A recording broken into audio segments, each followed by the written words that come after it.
Kak Soli mukanya bloated, bangun tidur. Aku bangun tidur dan kamu tahu apa nih ya? Kalau muka bloated itu, bloatednya apa sih bahasa Indonesia ya, say? Ini ada yang ngerti nggak bloated apa bahasa Indonesianya? Jadi kalau makan nasi, muka aku tuh pasti bloated. Nih, aku makan nih, kayak gini nih. Nih, nasi. Bloated. Bloated itu kata orang Minang sambo. Sambo tuh apa bahasa Indonesianya? Sambo kata orang Minang. Tuh. Muka bantal. Coba deh kalian ya, 3 hari aja gak makan nasi. Pasti mukanya tirus. Terbukti loh. Makan ikan yang banyak, makan ayam yang banyak. Nggak nasi. Mukanya tirus. Beneran coba. Aku buktikan. Muka bantal. Iya muka bantal. Lebam, cabi, sembab. Oh ya sembab. Bahasa Indonesianya sembab. Gue tahu bahasa Minang. Bahasa Minang tahu gue. Sambo. Orang Minang.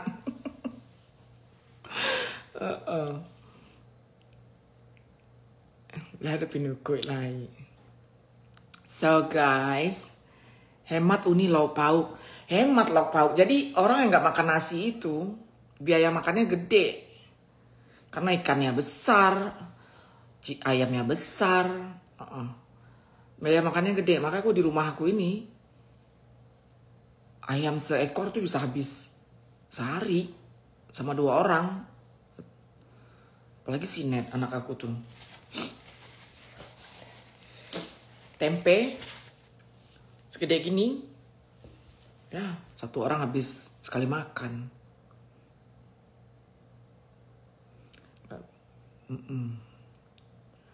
Uni kok jahat sama Bunda Korla. Ya Allah guys. Masih dibahas itu.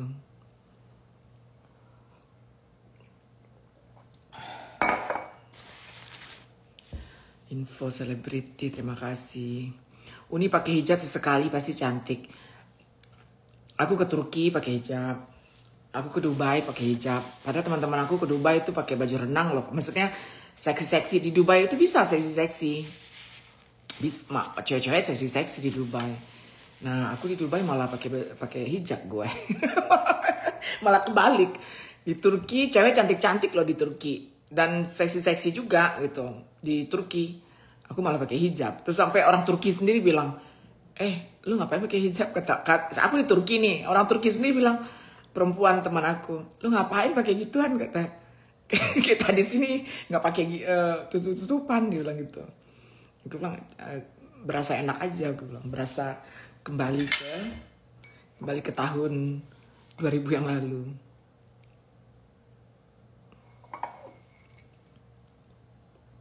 Oh di Dubai bisa pakai seksi, bisa, bisa.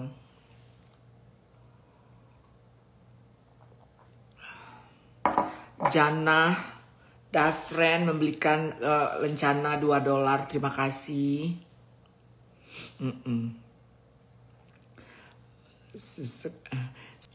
Oke guys, kita ngomong apa hari ini ya? Udah lama aku nggak live. Bilo jalan-jalan ke kota New York Uni. Ntar lagi aku ke New York, aku mau ke dokter. Jadi aku kan mau keluar negeri, lusa. Hormon aku habis. Orang-orang seperti aku, itu aku harus taruh hormon. Kalau hormon aku itu kayak salep, dioles gitu. Estrogen dan testosteron. Kalau estrogen aku berbentuk seperti koyok, kayak salon pas gitu. Aku tempel di kulit selama 2 hari. Itu ini aku beri pendidikannya. Itu namanya estrogen. Estrogen ini dibutuhkan hormon dibutuhkan oleh setiap manusia. Jika manusia tidak mempunyai hormon, maka mereka rentan kena osteoporosis gitu. Karena aku seorang trans, yang alat reproduksi lelakiku telah ditebas, maka aku perlu hormon. Jadi karena badan aku tidak memproduksi testosteron dan tidak memproduksi estrogen gitu. Maka orang seperti aku seumur hidup tergantung akan supply dari dokter. Supply-nya yaitu testosteron dan estrogen.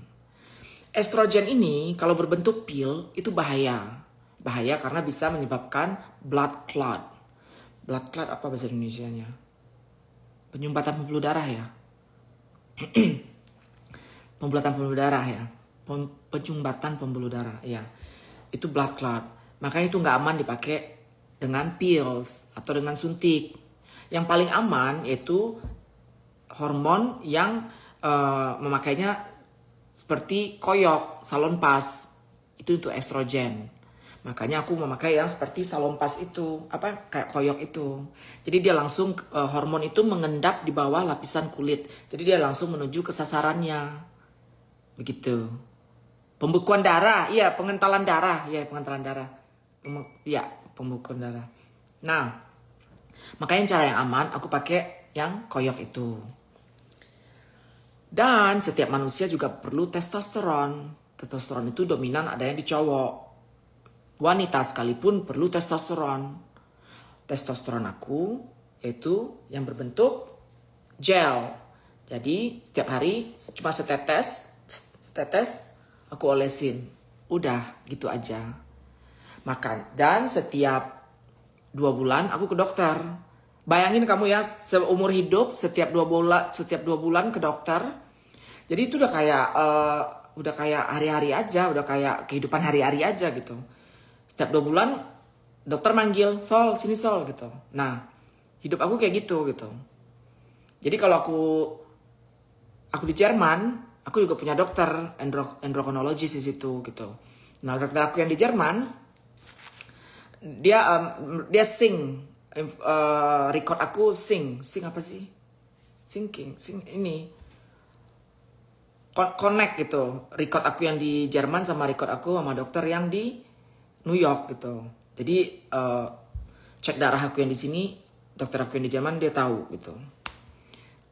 Kenapa aku perlu dokter yang di Jerman? Karena aku setengah tahun tinggal di sana, setengah tahun tinggal di sini gitu. Bolak-balik. Jadi begitulah orang trans seperti aku tidak lepas dari bimbingan dokter. Tidak lepas dari bimbingan dokter ya. Apakah ribet? Ribet. Tapi ya, ngapain?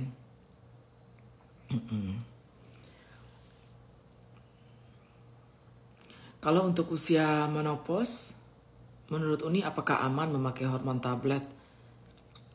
Hormon itu kayaknya nggak aman kalau berbentuk tablet ya. Coba tanya ke dokternya. Mbak, itu ada nggak yang pakai kayak koyok gitu yang ditempel? Kalau lupa ke dokter, efeknya apa? Nggak ada efeknya, cuman enak aja kalau kita dikontrol gitu. Enak aja kalau kita dikontrol. Nah, buat kalian yang di atas umur 40, di sini suka duka yang buatan ya, Wak. Iya. Kalau yang belum operasi potong, itu aku sebut ya nggak usah dibahas itu. Apa sih tadi pertanyaannya? Berarti kalau tidak dipotong alat kelamin hanya perlu hormon estrogen saja, Uni. Ya, kalau alat kelamin tidak dipotong, yang perlukan hanya hormon estrogen aja gitu. Ini dibayar asuransi nggak atau bayar sendiri? Di Amerika asuransi, di Jerman bayar sendiri.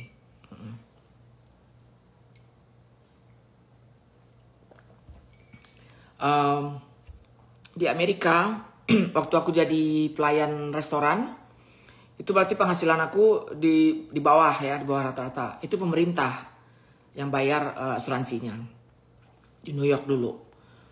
Waktu aku masih jadi waitress. Itu pemerintah yang bayarin. Setelah itu aku dianggap aku nggak masuk kategori itu lagi, jadi sekarang aku yang bayar sendiri asuransi.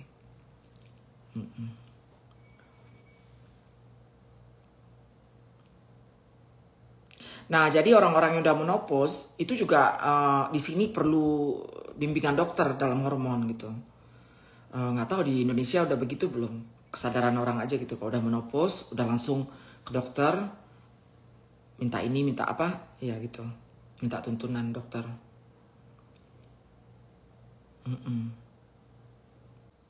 Biasanya dikasih dokter aja Uni kalau dikasih vitamin aja Uni kalau menopause. Pergi ke endokrinologis coba. Endokrinologis mereka tahu hormon apa yang dikasih buat orang yang udah menopause.